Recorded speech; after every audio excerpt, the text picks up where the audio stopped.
Alright, today we're going to talk about Chapter 4.9, Graphing Quadratic Inequalities. We've already talked about graphing the quadratic, so I'm not going to spend time harping on that. I'm really just going to focus on the inequality parts here.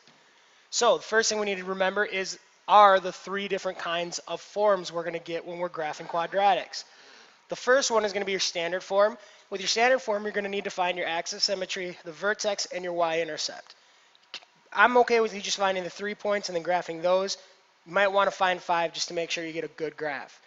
Your vertex form, you're only going to be able to find 1 point, your vertex. So you're going to have to make a table to find the other points. And then your intercept form, you're going to be given your two x-intercepts. You need to find your your axis of symmetry. And then from your axis of symmetry, you'll find your vertex. All right, so let's go and let's graph some of these inequalities so we can see how to do it.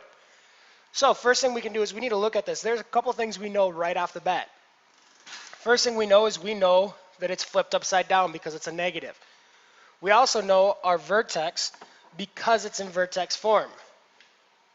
And remember, in vertex form, it's going to be the opposite of that inside and our last number there, so our vertex is 1, 3. Now we only have 1 point, so we need to find other points. We also know the axis of symmetry is at that 1 there. You could draw on the dashed line like we did in previous graphs, but I'm not going to. You'll see why in 1 second. So in the table right now, since I have 1, 3 as my vertex, we can plug that one in. I'm going to go 0, -1, 1, and 2, and I'm going to fill those in real quick. Sorry, not 1, 2, 2, 3.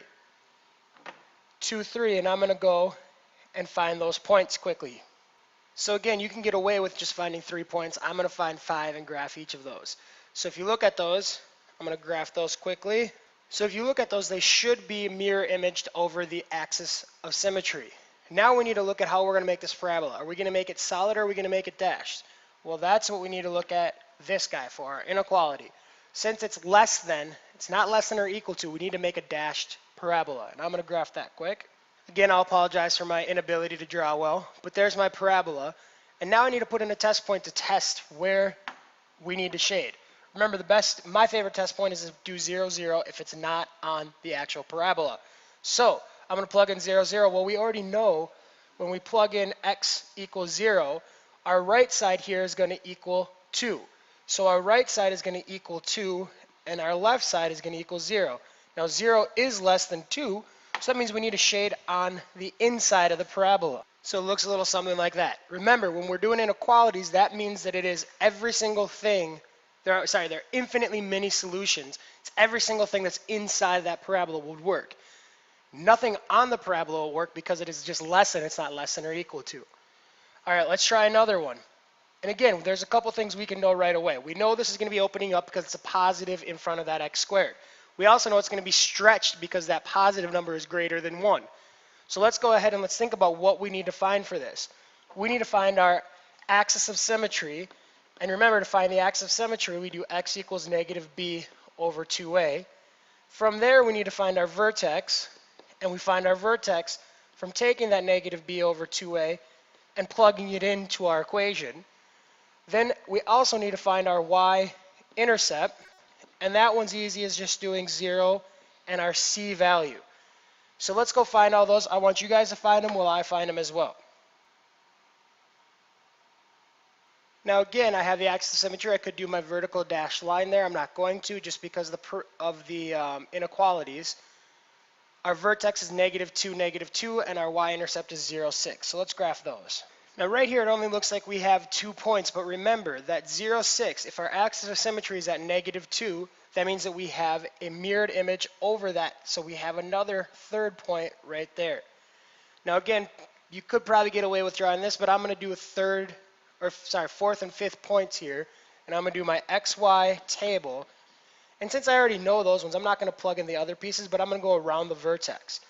So the vertex is at -2, -2. So I'm going to go to -3, and I'm also going to plug in -1, and I'm going to find those points quick. Well, the points were -3, 0, -1, 0. So I'm going to plot those points on my graph. And now, since I have 5 points, I'm going to graph my parabola. And again, remember, because we have an inequality that is greater than, not greater than, greater than or equal to, we are going to use dashed lines. All right, last step now is going to be to plug in a point for test point. Again, 0, 0 looks nice because it's not actually on the parabola, so let's plug that in. And again, we already know what x equals when we, or sorry, what y equals when we plug in 0 for x. So that right side is going to equal 6 when we plug in 0 for x. So we have to look and we have to test, is 0 greater than 6? Well, the answer is no. So we're not going to use 0, 0 as our solution, or sorry, 0, 0 is not a solution. So that means we have to shade inside the parabola again. So now we're remembering that every single point inside of there works as a solution. Now going back to what I was talking about that I forgot to mention of why I didn't do the axis of symmetry. Remember when I drew the axis of symmetries, I did a dashed line. Well, we have a dashed line for our actual parabola. I just don't like drawing that just because, so it gets a little confusing, a little ugly looking on the graph and makes things a little confusing on what's what. So that's why with this one I'm not going to draw the axis of symmetry line on there. All right, I have two more that I want you guys to try. First one is this one, and I'll put up the answer here in a second. All right, there is my solution. If you guys notice, though, I had to go by 2's on my y-axis just to make it fit. So you guys might have done it, might look a little bit different because you didn't go by 2's. Make sure if you do go by 2's or a different scale, you label it on your graph. All right, I know I said there was going to be a second example for you to do, but I think this is all I'm going to do here. So feel free to let me know if you guys have questions, but that's the end of this video.